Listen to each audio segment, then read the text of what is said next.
Bueno, buenos días a todos y gracias por estar aquí, por haberme invitado, gracias por vuestros testimonios, me han encantado. Y bueno, yo os vengo a contar pues una historia que me cambia la vida cuando tengo 25 años, un poco más que tú, pero todavía muy joven. En el año 2010, muchos de vosotros igual no recordáis, hubo un terremoto brutal en Puerto Príncipe, en la capital de Haití. Haití era en esa época uno de los países más pobres del mundo y llevaba pues, una historia terrible que tendríamos varias ponencias para poder explicar.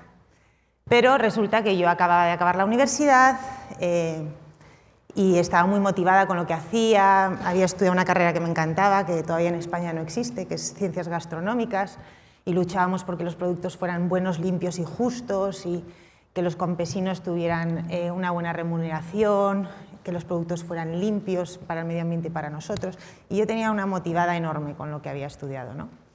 Y resulta que yo había hecho muchos voluntariados, tanto en España, al lado de mi casa, en un geriátrico, como yéndome fuera. Y en uno de esos veranos, de acabar la carrera, que ya estaba trabajando, me llamaron y me dijeron: oye, Lucía, ¿te puedes ir a Haití 3 meses a un proyecto que acabamos de empezar de sostenibilidad para enseñarles a hacer métodos de conservación de alimentos y saber gestionar sus semillas? Porque se han olvidado de que si abres un tomate y coges una semilla y la plantas, te sale una planta de tomate, porque llevan tantos años expuestos a la ayuda de las ONGs y a que les dan las semillas que ya no saben ser capaces ellos mismos de hacer estas cosas tan básicas, ¿no? Así que bueno, me voy a Haití pensando que son 3 meses más de mi vida, dejo aparcado el viaje a esquiar con mis amigos, dejo aparcado pues, el trabajo, les digo que me tengo que ir, que ellos entienden perfectamente las circunstancias, y me voy a Haití con una mochila, y en la mochila muchísimas semillas que estaba metiendo en el país de manera un poco así ilegal, y medicinas. Total, que llego a Haití y aprendo estas 5 cosas que vais a ver repetidas durante la ponencia, ¿no? Que es hoy, amor, muerte, valorar y optimismo, ¿no? Haití, como ya os decía, era uno de los países más pobres del mundo, comparte isla con República Dominicana, mucha gente se confunde con Tahití. Haití, aparte de ser uno de los países más pobres del mundo, tiene la gran desgracia de que es uno de los países con mayor índice de deforestación en el mundo, es decir, no hay árboles ya, ¿no? Empezaron a talar sus árboles para pagar una deuda a Francia cuando se independizaron, fue el primer país que logró independizarse de la esclavitud. En la época de Napoleón, para lo cual tuvieron que pagar por ser esclavos, y empezaron a talar sus árboles, y luego más adelante, con la pobreza que tienen, no tienen otra manera de cocinar si no es con leña y con carbón. Muchas veces nos encontramos con casos extremos donde las madres desesperadas, sin poder cocinar las cosas, les dan a sus hijos la comida cruda, bebés, quicos de maíz, ¿no? Y les crea obstrucción intestinal, y es una de las mayores razones por la que hay muerte infantil, ¿no? Porque no tienen manera de poder cocinar. Total, que bueno, Haití, después del terremoto, yo creo que ha habido pocos momentos en la historia donde el mundo se ha volcado, exceptuando ahora con Ucrania, ¿no? Que vemos que el mundo se ha volcado para intentar paliar una tragedia, ¿no? Las Naciones Unidas entraron en Haití con toda su buena intención, intentando estabilizar el país después del terremoto, intentando paliar el hambre. Estos son galletas de barro, que se comen muchísimo en Haití, es barro que secan y se comen, barro sin nada más, para intentar que el hambre, las contracciones que crea el hambre en el estómago, pues no sean tan dolorosas, ¿no? Yo voy a parar, yo llego a Santo Domingo, vuelo a Santo Domingo y me voy desde Santo Domingo hasta Pedernales, que son 8 horas en guagua, que es la frontera sur de República Dominicana y Haití. Esta es la zona más pobre dentro de República Dominicana y la zona más pobre dentro de Haití. Pedernales está en la zona dominicana, en la parte dominicana, y Anse-à-Pitre está en la zona de Haití. Y son los dos únicos pueblos que son contiguos a la frontera. Entre República Dominicana y Haití es un abismo, es como de repente llegar a Disneylandia, cruzar la frontera a República Dominicana. Hay electricidad, hay luz, hay supermercados, aunque sea la zona más pobre dentro de República Dominicana, hay un hospital, y de repente cruzas la frontera, Haití, aquí República Dominicana con los árboles, aquí Haití, ¿no? Cruzas la frontera y esto es lo que hay. En el terremoto este punto fronterizo no se vio muy afectado porque no hay edificios, es una zona muy pobre y no hay edificios, pero sí que hubo muchísima migración de gente que quería desesperadamente pues encontrar un futuro, habiendo perdido todo, su familia, sus casas. Migraron hasta este punto fronterizo para intentar cruzar a República Dominicana.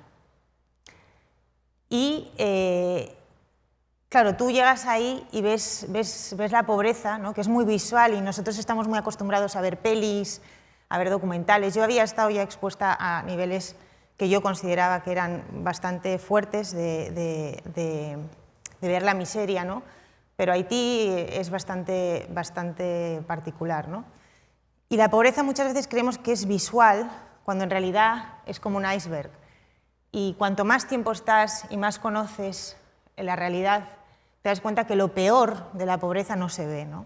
No es algo que puedas percibir, no es el olor, es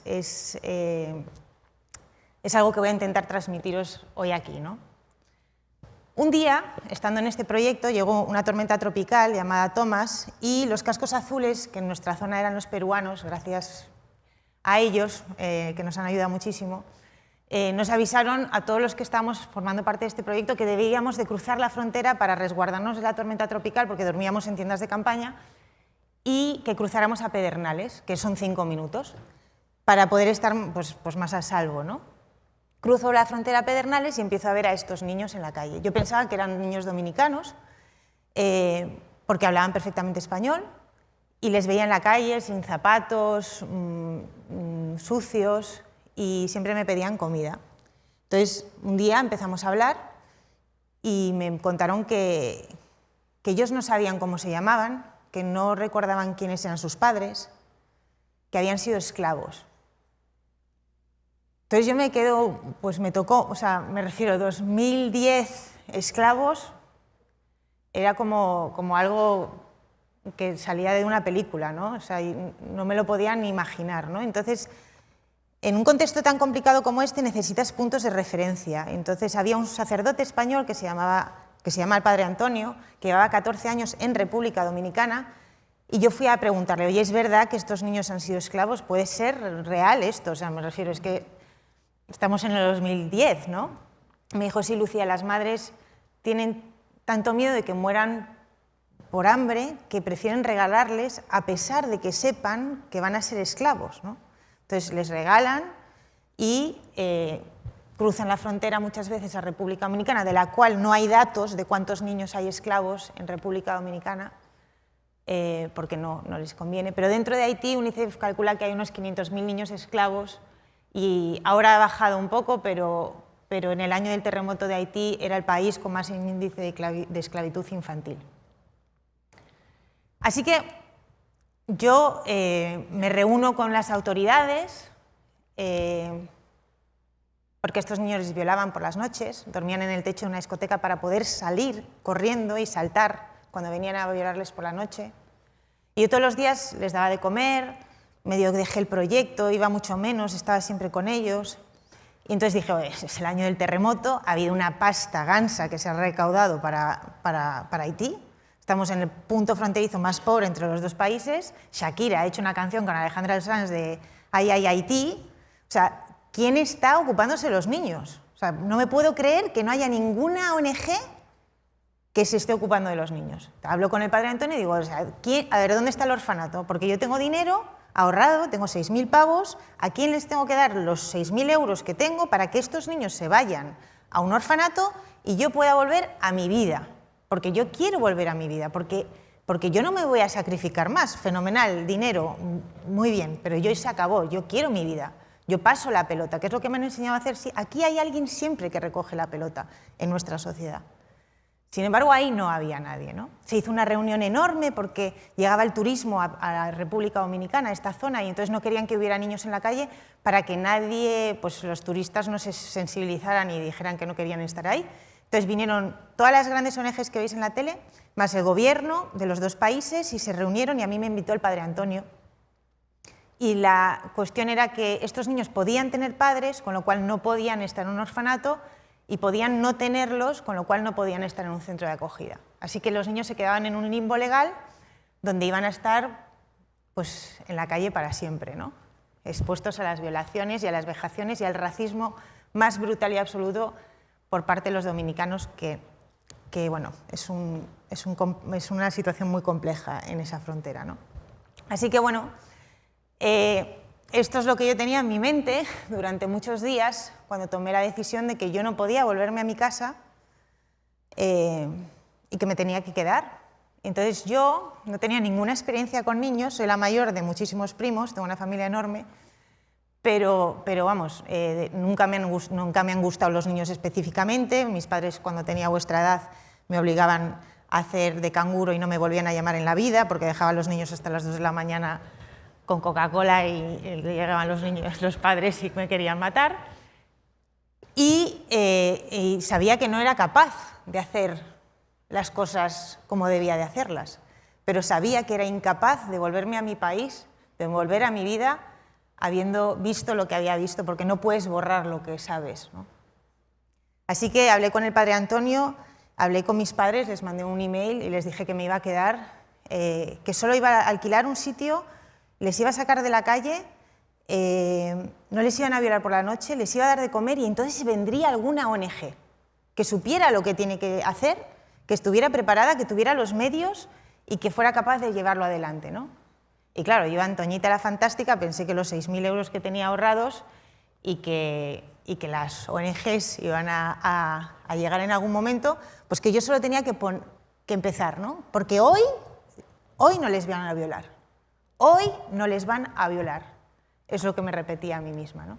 Y ahí es donde tú te vas a exponer, vosotros os expondréis o ya os habréis expuesto, a las opiniones de toda la gente que te rodea, a todas sus limitaciones. No vas a poder, no eres capaz, no te creas que eres Madre Teresa de Calcuta.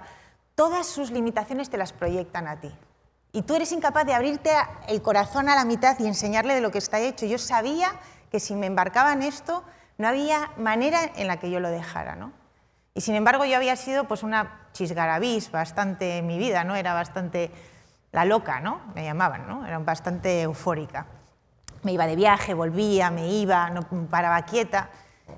Pero yo sabía que si empezaba esto que no había manera de dejarlo, ¿no? A no ser que les dejara en buenas manos.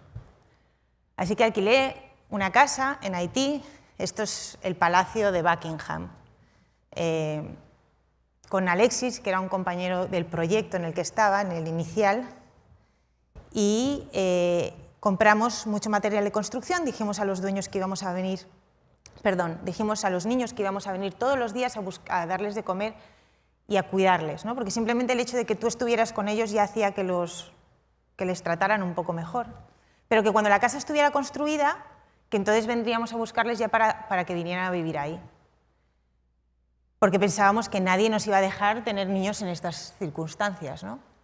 No había agua, no había luz, y esto era lo que teníamos. Alexis tenía su tienda de campaña, yo tenía la mía, y había habido una francesa que se había tenido que volver a Francia porque había cogido malaria y nos había dejado su tienda de campaña y una hamaca. Así que esa noche, que habíamos comprado mucho material de construcción, cemento, cruzamos la frontera, lo llevamos a la casa y nos damos cuenta que nos van a robar todo, porque no tenemos puerta, no hay verjas, no hay nada. Nos quedamos fuera de la casa durmiendo con las tiendas de campaña, los dueños flipados, diciendo, pero si nunca ha habido un blanco que durmiera fuera. Nos dejaron a su sobrino con el machete, a su hijo con el machete, y a las 11 de la noche yo estaba en el techo de la casa, que había subido con una escalera como de palos y tal, mirando las estrellas diciendo, ¿qué coño estoy haciendo? Fumándome un piti, y a las 11 de la noche de repente empiezo a oír, Lucía, Lucía, Lucía, Los niños pensaban que no iba a volver a por ellos, cruzaron la frontera y esa noche 3 durmieron en la tienda de campaña de la francesa y 2 en la hamaca. Y se acabó. Esa fue mi vida para siempre, ¿no? Me convertí en su madre, estos fueron los primeros niños.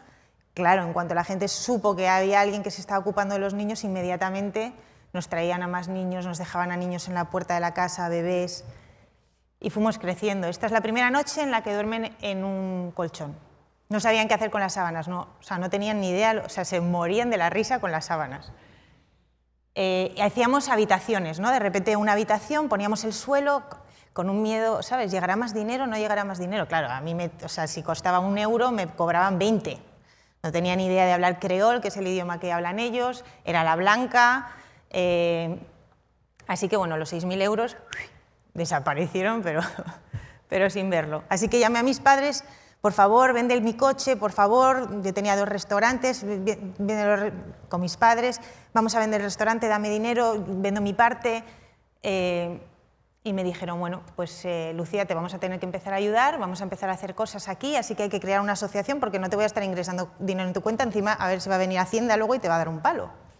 Así que empezamos a crecer y cuando parecía que estaban las cosas un poco estables, ¿no? Que los niños ya no se pegaban, tenían cuchillos, machetes, rompían botellas, te amenazaban, estaban muy malogrados, muy heridos dentro, ¿no? Y de repente llegan a una casa donde te quieren, no te pegan, no abusan de ti, te dejan tranquilo y el proceso era, para ellos era súper difícil entender que no iba a pasar nada, ¿no? Que podían dejar sus armas de protección porque tú ibas a protegerles, ¿no? Y yo en ese proceso me tuve que convertir en la antítesis de quien yo era, ¿no? En la antítesis de quien yo creía que era. Me tuve que convertir en una persona súper seria, súper fuerte, que jamás una lágrima, ¿no? Jamás, no pasaba, da igual lo que pasara, no podías expresar ningún tipo de debilidad, porque si lo expresabas tú, ellos se derrumbaban, ¿no?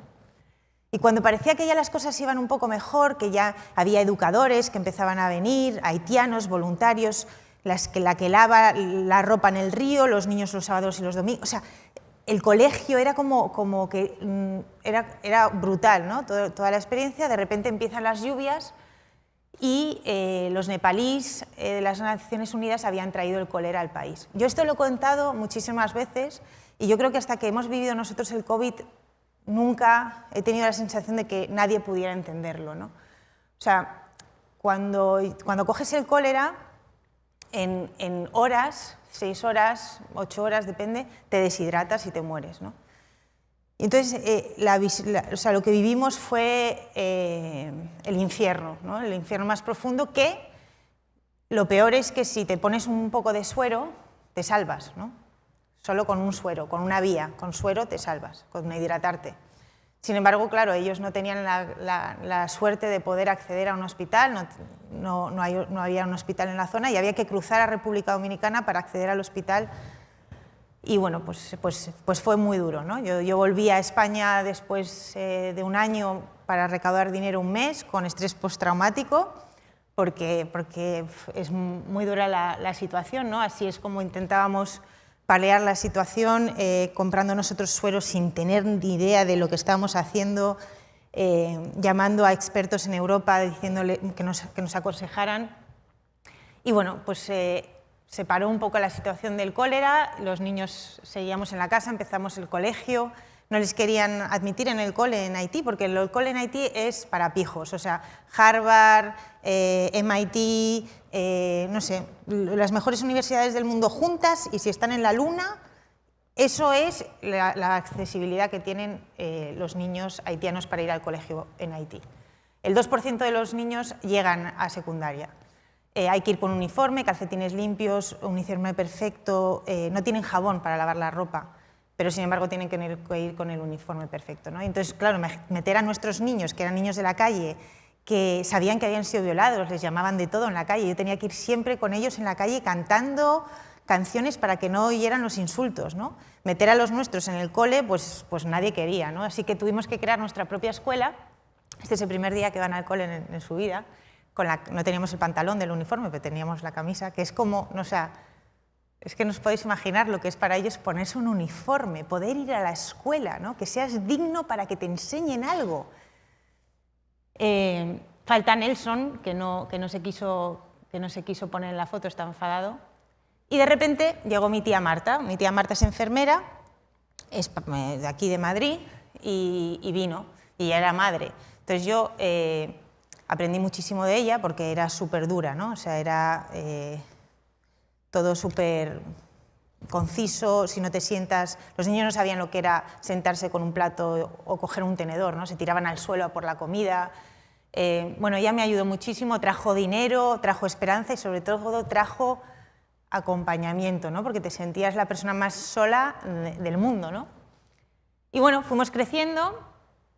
Estos son sus juegos, ¿no? Están todo el día inventándose cosas, maneras de divertirse. Y luego la gente te dice, oye, pero Lucía, pero los niños es que siempre están sonriendo, ¿sabes? Pero igual no lo pasan tan mal como nosotros percibimos. Y yo digo, mira, si han comido hoy y no hay nadie enfermo hoy, son 1000 veces más felices de lo que somos nosotros, porque su cabeza está en el hoy, no existe el mañana. No proyectan, o sea, lo único que es real es hoy, lo único que tenemos es ahora. Pero nosotros en nuestra sociedad nos pasamos la vida o proyectando en el futuro y sufriendo por algo que probablemente nunca pase, o que queremos que llegue, pero que cuando llega igual no nos da tanta satisfacción, o en el pasado. Pero ellos no tienen esto, porque están en supervivencia, entonces solo están centrados en el hoy, ¿no? Bueno, esta es una foto con los cascos azules de los muchísimos huracanes que hemos tenido que vivir. Ya llevamos 6 huracanes. El año pasado, no sé si recordáis este último verano, que también hemos tenido otro terremoto.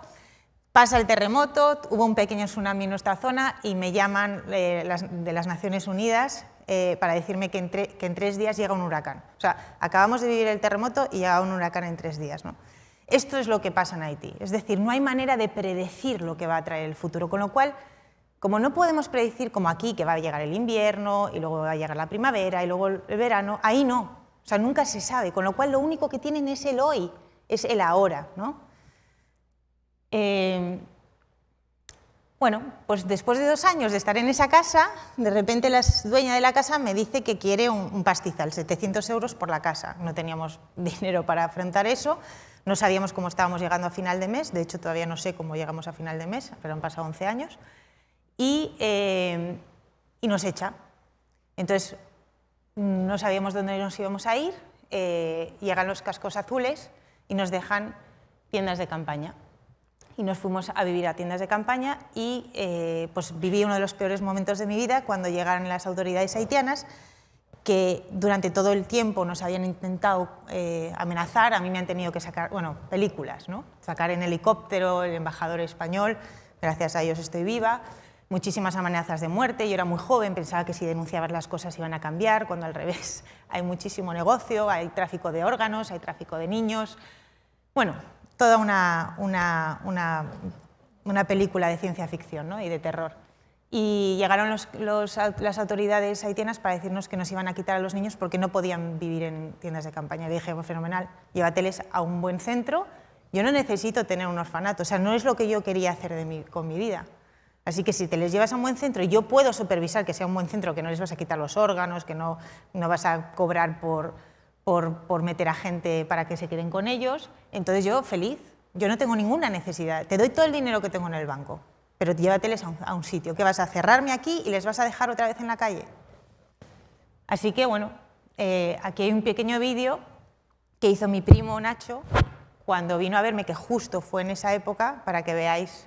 Uy, perdón. Es que Now que colgamos we are facing a vital challenge, campaña. which we cannot face alone anymore, and we desperately need your help.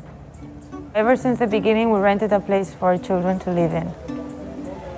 We have lived in this space for the past 2 years. We built it, as when we rented it, it was just a structure.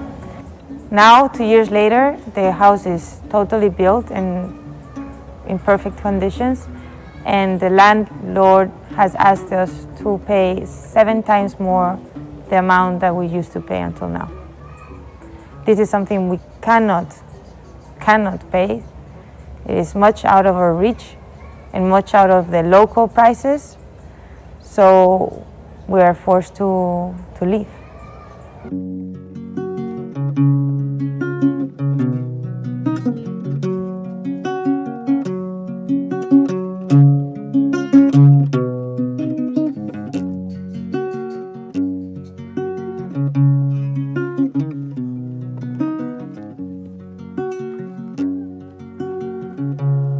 This situation that we're facing practically puts us in a very vulnerable position, as we're actually moving away from this house and are bringing the kids over to a tent.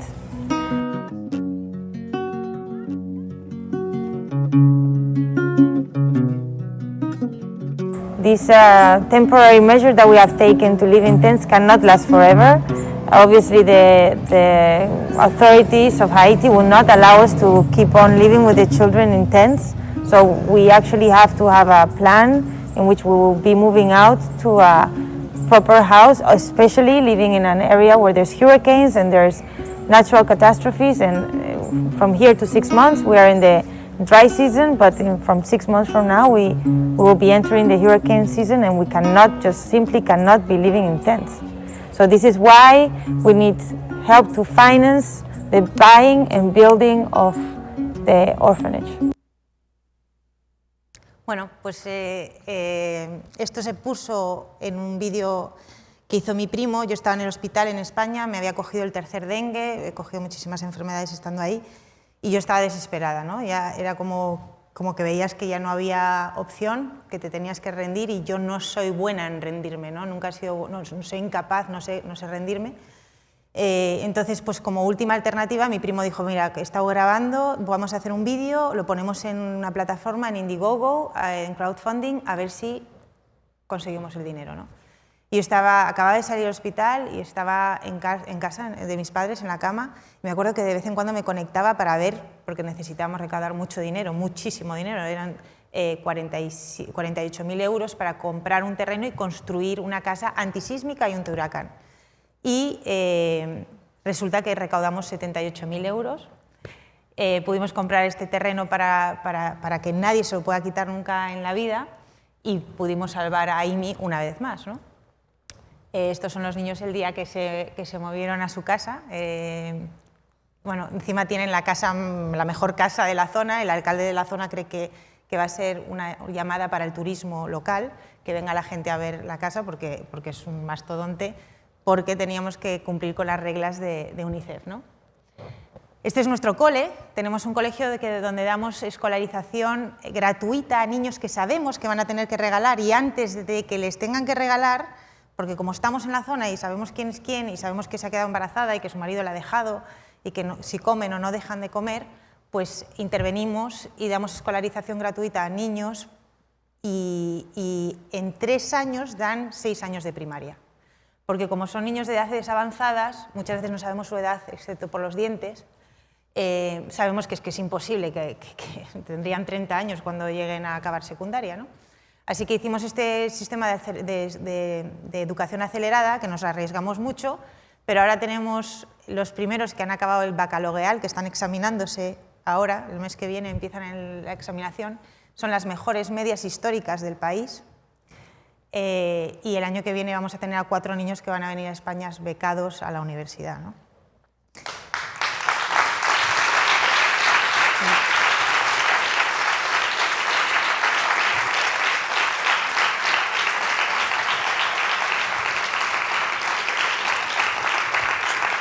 Sí. Y bueno, yo voy a acabar, que no sé cuánto tiempo ya me he comido, perdona. Yo solo voy a deciros lo que ponía al principio, ¿no? Que es hoy, que es una cosa que hacemos los niños y yo, ¿no? Hoy, amor, muerte, valorar y optimismo. Y bueno, los niños tienen muchos bajones, ¿no? Es una vida complicada la que traen. Entonces, siempre volvíamos a lo mismo. Tú te levantas por la mañana y lo único que existe es hoy. Y lo único que es importante hacer en el hoy, el único superpoder que nos han entregado, es el amor. El amor es lo único que trasciende la muerte. Y cuando te encuentras a la muerte y eres capaz de entender que todo se acaba, que no solo nuestra muerte física, sino donde estamos, los cambios que vivimos constantemente en nuestra vida, amigos que vienen, que van, sitios que tenemos. Es constantemente aprender a dejar ir. La vida es aprender a dejar ir, ¿no? Entonces valoras las cosas, ¿no? Te das cuenta de lo que realmente es importante. Y la única manera en la que puedes enfrentar a la vida sabiendo que todo se acaba es con optimismo, ¿no? Y yo, bueno, he tenido la suerte de que nací con muchísimo optimismo y no creo que lo que nosotros hacemos se pueda hacer sin optimismo. O sea, si es un poco realista, un mínimo realista, esto no puedes hacerlo. No porque no seas capaz, no porque no tengas los valores, no porque no tengas el esfuerzo, ni la entereza, ni el sacrificio, sino porque tienes que tener un punto de locura para creer que todo se puede hacer, sobre todo si es algo que es limpio y es puro y es amor, ¿no? Os dejo con un vídeo de mis niños, que espero que os llegue el mensaje.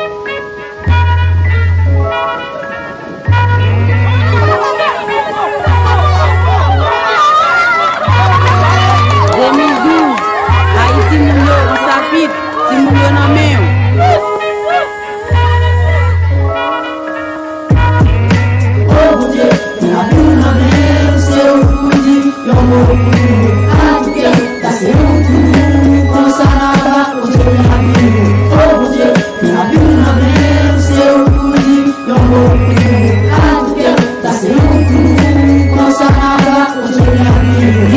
Nous qui t'a souffri pas de 40 solutions. C'est la même autre nation, nous qu'on a pris immigration. Faut qu'on batte nous mater, nous dans mauvaise situation. C'est la nuit pour la journée, n'a couru pour immigration. Elle dormi dans genoux, nous qu'on a couché sur place. Votre nation qu'on a passé la tête, nous qui s'en rafle. Et des fois, par contre, ça pour faire la pluie à tomber. Même les yeux, nous à misère parce qu'il n'y a pas pour frapper. Pour manger sur l'autre, Jésus, puis dans la vie, nous. C'est dans la rue, nous chercher bouteille pour nous défendre. Si nous vendons, nous pas toucher pour votre nous pour ça la prêter. Nous goût parce qu'on a plein les articles, nous capoter. Nous gardons haut, nous gardons bas. Nous la vie à quoi. Den bakon ki sa pou n'fè se sou tourisme ou mette soir gas pou nou journée jodi à nous croiser avec Lucia à Calais si nan moment ça qui retire nous dans gaïla. Tire nous dans gaïla, tire nous dans gaïla, tire nous dans gaïla.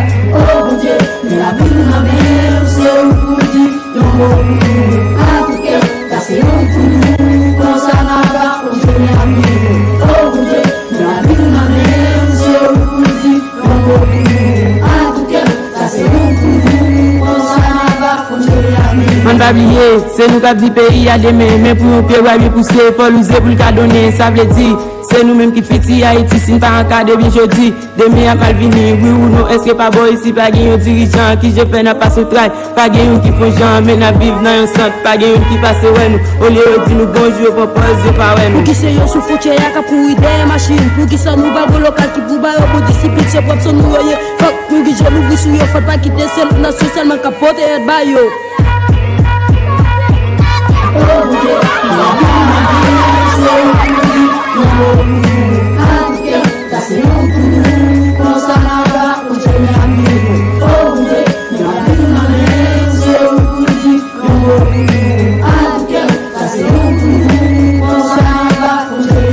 C'est pas pour tête ou à Timoun, pour qu'on parle la pioche. Au côté, il tape beau sous génie, gros ou balupe. Pour pas taper du son cap, Johnny, non, mais Jésus d'aimer. Pour qu'il y ait un monde, pour femme, ça me semble, tire pied. Après plaisir, la bâti, mon cou, est-ce que c'est pas péché? Vindim. Est-ce que c'est pas mes sacs à poulet, l'envers nous, vindim. Est-ce que c'est pas mes chèques qui couvrent pour nous? Oh mon Dieu, la vie nous amène, c'est au coup dit, ah, c'est au coup, quand ça va, on se met à vivre. Oh mon Dieu, la vie nous amène, c'est au coup dit, ah, tout cas, ça c'est au coup, quand ça va, on se met à vivre.